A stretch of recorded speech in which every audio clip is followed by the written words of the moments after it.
नमस्कार, मैं सम्राट आज हमारे न्यूज चैनल में आपका स्वागत है। इस वक्त जो हमारी मौजूदगी है प्रखंड दुर्गावती में, और जो यहाँ का प्रत्याशी हैं अजीत कुमार जी, और ये रामगढ़ जो विधानसभा उपचुनाव होने जा रहा है उसका भ्रमण कर रहे हैं। हमारे साथ हैं मौजूद इंजीनियर शिवनंदन शाह, और ये लोग गली गली, छोटे छोटे गाँवों में, कस्बों में, छोटे छोटे शहरों में जाकर भ्रमण किए हैं और वहाँ पर के लोगों से जनसंपर्क अभियान किए हैं। तो आइए जानते हैं इस दौरान क्या कुछ कहना है इनका और कहाँ कहाँ घूमे हैं। आइए जानते हैं किस तरह से जनसंपर्क अभियान कर आरजेडी के हाथों को मजबूत कर रहे हैं। तो आइए जानते हैं इंजीनियर साहब से क्या कहना चाहेंगे सर।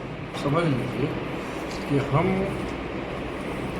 रामगढ़ विधानसभा क्षेत्र के दुर्गावती प्रखंड अंतर्गत विभिन्न टोलों में, जैसे छाता हुआ, कुल्हड़िया हुआ, करमनाशा हुआ, अभी चेहरैया गए थे और विभिन्न गांवों में हम लोग गए हैं, टोलों में गए हैं। तो इन सब के पंचायतों के विभिन्न टोलों में जा करके लोग से 1 to 1 और कुछ जगहों पर 10, 20, 50, 100 के लोगों में जो खास करके व्यवसायिक वर्ग के लोगों को गांव है, वहाँ पर हम लोग गए हैं और वहाँ पर जाकर बैठक किया और सब लोगों को बताया कि आरजेडी का हम लोग को मतदान क्यों करना चाहिए। और सभी लोग आरजेडी के प्रति, खास करके हमारे नेता तेजस्वी यादव जी के प्रति नौजवान काफ़ी उत्साहित दिखे हैं और सभी ने हमको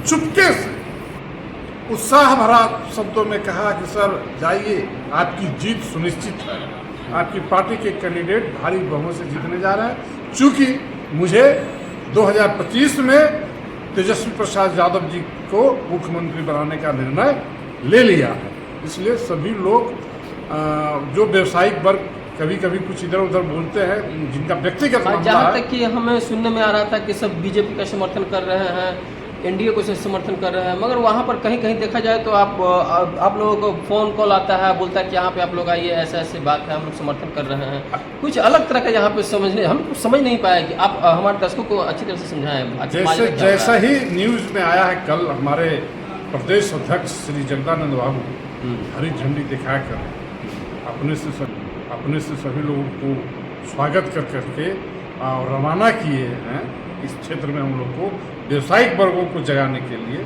खास करके कानू और तेली को जगाने के लिए कि आप लोग जाइए वहाँ, सभी लोग को समझाइए।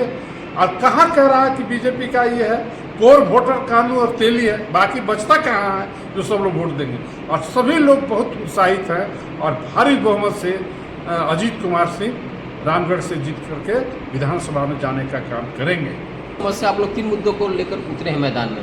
देखिए, करीब करीब ये इलाका काफ़ी विकसित हमको देखने में नज़र आ रहा है। रोड अच्छे हैं, नहर अच्छे हैं, सिंचाई की योजनाएं बहुत अच्छी है।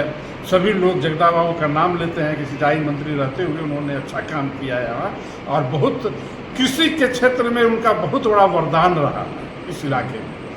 और हम करमनाशा, छाता गाँव, ये सब जगह में हम लोग गए हैं, तो वहाँ पर बहुत सा टोलों में, कस्बों में जहाँ व्यवसायिक बाहुल्य इलाका है, वहाँ पर जो करमनाशा स्टेशन पर पहले महागठबंधन की सरकार में, जब दिल्ली में सरकार थी, तो वहाँ पर ट्रेनें रुकती थी।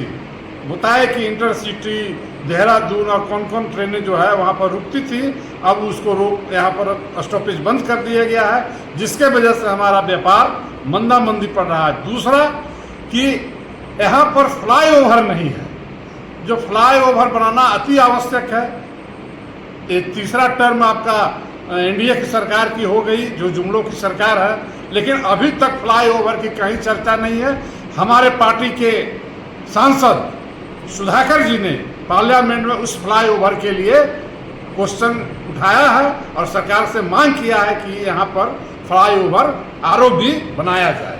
देखा जाए तो इस क्षेत्र में या क्या पूरे बिहार में लोगों का कहना है कि स्मार्ट मीटर लोगों का खून चूस रही है, मगर ये क्या सच है क्या झूठ है, क्या आप बता सकते हैं? शराबबंदी एक बहुत बड़ा मुद्दा है, जिसे देखा जाए तो अभी हाल ही के दिनों में लगभग 70 लोग जहरीली शराबों से मर गए थे, मगर बिहार में शराब बंद है, तो शराब आते कहाँ से हैं? और स्मार्ट मीटर को लेकर बहुत चर्चाएं हो रही है, इसके ऊपर क्या कहना चाहेंगे? शराब नीतीश जी मंगवाते हैं। अच्छा, और क्या करते हैं? नीतीश जी मंगाते हैं? क्यों नहीं रुक रहा है? तब आप कौन? तो आरोप लगा रहे हैं बिहार के मुख्यमंत्री पर। मुख्यमंत्री राज्य उनका है तो आरोप किस पर लगाएंगे? अच्छा। आखिर क्यों नहीं इतना दिन से 16 में बंद हुआ है और 24 8 साल में 15 शराब से बंद हुआ है। हाँ 15 से बंद हुआ है, तो अभी 8-9 साल में उनका बंद नहीं हो रहा है, कैसे आ जा रहा है? या तो उनका पुलिस महकमा बिल्कुल फेल है या पुलिस वहां से ढुलवाती है, दो ही काम हो सकता है ना।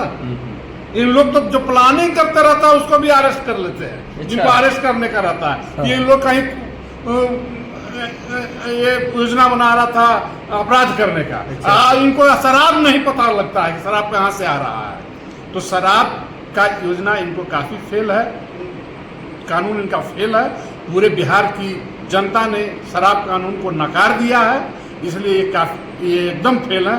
दूसरी बात आप कह रहे हैं स्मार्ट मीटर की बात, स्मार्ट मीटर में भी बड़ा व्यवसाय का काम हो रहा है सरकार के द्वारा, जो ठेकेदारों को संपोषित करने का काम हो रहा है, कम रेट पर लेना और ज़्यादा रेट पर बेचना, और उसमें भी गरीब गुरुओं का अप्रत्याशित हताशा भरा बिल, जो कभी कभी हार्ट अटैक की संभावना बन जाती है उपभोक्ताओं का, उस तरह का bill north Bihar electric supply वाला दे देते हैं या साउथ बिहार वाले दे देते हैं, इस तरह से अखबारों में सुनते हैं। ये तो पूरा सरासर गरीब गुरुआ के विरोधी सरकार है। अच्छा, अब देखा जाए तो हाल ही के दिनों में काफ़ी आप लोग पार्टी कर रही है कि तेजस्वी यादव के नेतृत्व में रोजगार मिला, शिक्षक मिला, शिक्षकों को नौकरी मिली, और वहीं एनडीए का कहना है कि नीतीश कुमार के नेतृत्व में ही शिक्षक को ये इतना आपको तो पता है, जब 20 में कहे थे हमारे नेता तेजस्वी प्रसाद यादव जी कि मैं जब जीतूंगा तो मैं पहले कलम से नौकरी दूंगा इतना लोगों को। जब उनकी सरकार, इन लोग जो है जाल फरोश करके अपनी सरकार बना ली मोदी जी के संरक्षण में, तो इनका सरकार 17 महीने के लिए बना तो इन्होंने 5 लाख नौकरियां दी। वहीं पर जब नौकरी की बात किया करते थे तो नीतीश कुमार बोलते थे, जब गठबंधन में एनडीए में थे, कि पैसा कहाँ से लावेगा, आपके बाप के घर से लावेगा। अच्छा। तो वही नीतीश कुमार आज फिर पैसा आप कहाँ से ला रहे हैं? वो किनके घर से ला रहे हैं या किनके बाप के घर से ला रहे हैं? उसके बावजूद भी उनका कहना है कि हमारे नेतृत्व में ही लोगों को नौकरी मिली है। ये माजरा क्या, कुछ समझ में नहीं आ रहा है लोगों को। क्यों भाई, पब्लिक समझे ना, वो तो स्पष्ट रूप से बोले हैं कि पैसा कहाँ से लावेगा। इसका मतलब नौकरी देने का विरोध करते थे और इन्होंने नौकरी दिया, जो कहा वो किया। तो हमारे साथ मौजूद है इंजीनियर सुमन साहब, जो इनका कहना है कि तेजस्वी यादव जी के नेतृत्व में ही बिहार का विकास संभव होगा और आने वाले समय में तेजस्वी यादव जी को बिहार का मुख्यमंत्री बनाना चाहिए।